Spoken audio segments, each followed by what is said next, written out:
Hello guys. Just a war ago I was a totally different person, and no, I did not expect it coming in the 21st century. And as millions of Ukrainians, honestly, I'm a bit tired of living in a history book. But if this war has taught me something, it is definitely that everything is very dynamic. And 1 minute you may feel devastated with the news from the front lines, when on the second minute you are happy to learn about another victory of your army. And this is exactly what we experience with Avdiivka, when we learn about some Ukrainian military groups leaving the town and at the same time other Ukrainian military groups destroying 3 Russian bombers. Let me tell you more about this emotional roller coaster in the video. My name is Anna and I vlog daily from Ukraine since the start of the brutal Russian invasion. So if you're new to the channel, you support Ukraine, please subscribe and help us fight against Russian propaganda and fake news. And my longtime friends, check your subscription status and hit notification button. So all of the attention around the world and in Ukraine is around Avdiivka. This is a city that Russian army tried to get since October, but in general, battles around this area take place since 2014. And that's an important reminder that the war in Ukraine, Russian war in Ukraine, started not in 2022, but in 2014. And I blame Ukraine and international community for weak reaction on the annexation of Crimea, Donetsk and Luhansk regions, because Putin understood it as a green light to continue. And this is another very vivid reminder how important it is to stop him now in Ukraine and not let him continue further, treating this slow reaction, slow support of Ukraine as a green light to continue. So Avdiivka is a town really close to Donetsk, and they actually needed to secure the situation in Donetsk. Also, they need some victories before the election of Putin. It's obvious that he will be the next president of Russia for the next couple of centuries. And of course, it is not what they planned at the beginning, with Kyiv being taken in 3 days. They cannot take Avdiivka in half a year, but they are ready to sacrifice more and more people. And recently they've used phosphorus and other chemical weapons to persuade Ukrainians to leave some of the positions. Russia is using forbidden chemical weapons not for the first time in Ukraine, in Syria and many other precedents, and all the international organizations are silent about that or are super concerned traditionally. But what is important, even in such difficult conditions, Ukrainian armed forces are able to cause serious losses to Russia, and especially in the area that they value so much. No, not human life, they don't care about that, but technical supplies, weapons and jets. Remember to subscribe to demonstrate your solidarity with Ukraine and to see Russia defeated. So today, Ukrainian air defense systems, we have limited number of these air defense systems, and now we start openly lack artillery, missiles and all the other supplies that our allies promised, but now they have doubts about that, or quarrels or elections or whatever. But we have active war in Ukraine, and even with this limited resources we are able to destroy 3 Russian bombers, 2 Su-34 and 1 Su-35, with 1 air defense system in just 1 day. We have to be very creative. We pretended we don't have air defense system in the region, and when Russians activated, we had to let them come closer, and that was the moment when we targeted 3 of these jets and destroyed them. And that's a huge victory for Ukraine, because Russians also have to some extent limited resources, and for a while they will not bomb Avdiivka that heavily.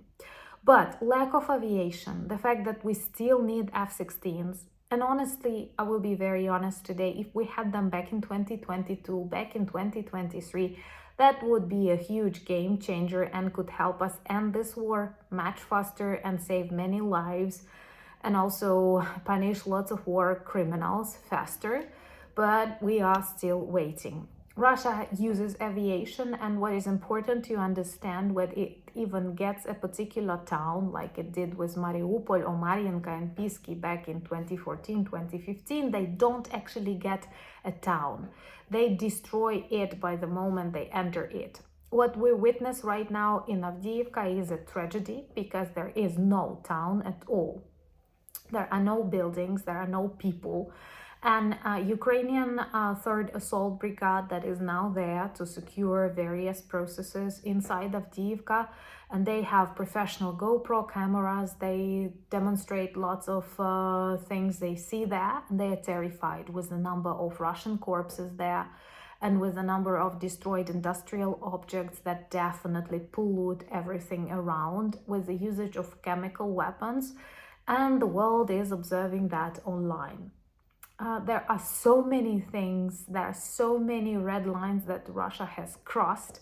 There are so many precedents that international organizations should have reacted, but all of them are concerned, and Ukrainians are bravely fighting against this evil.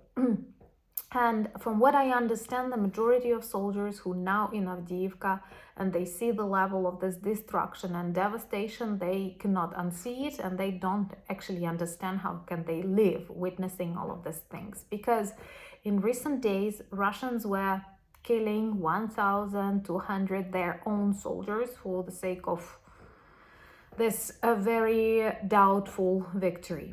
What is also important, since the very start of heavy battles around Avdiivka, and that is approximately September-October 2023, we had just one Ukrainian brigade protecting the town, and Russia sent 6-7 brigades. And you understand that they have utilized them. And this is one of the most popular Russian tactics that they use. They have one brigade fighting around the town, and already a second brigade that will substitute it when the first one is upgraded into Ukrainian land fertilizers. This is awful, honestly, I'm not exaggerating. But what is really good, that there are more destructions inside Russian Federation, and they will have less and less resources to attack us. And when our allies are doubting, quarreling, deciding, there is no other way but to destroy more of Russian missiles, drones, and industrial objects involved in the production of that. And today there was a huge explosion and fire on a factory that perhaps developed drones for Russian army in Izhevsk. We've learned about this city a week ago approximately, when their missile producing factory was targeted. And it's really deep inside Russian Riga, couple of 1,000 kilometers away from Moscow. So this is definitely another success of Ukrainian armed forces.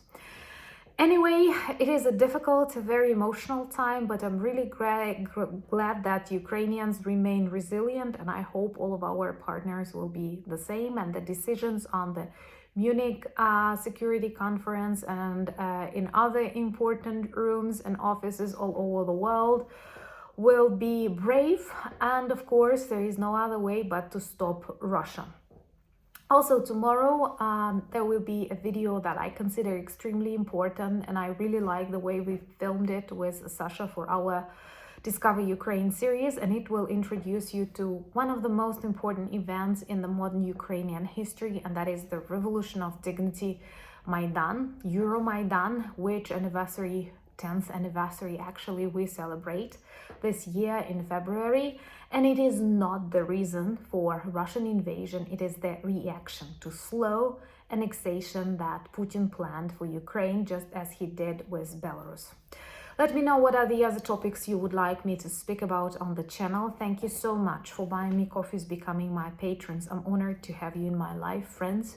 Remember to subscribe to my Instagram. I'm sharing more there, to my Threads, Twitter, and Discord communities. I never invite you to chat on Telegram or WhatsApp, so please be careful and always report scammers. We have a good merch shop with lots of items that work as conversation starters and reminders about Ukraine. All the links you need are in the description of this video. But most importantly, united we stand, and believe me, together we can win, and we will win. Слава Україні!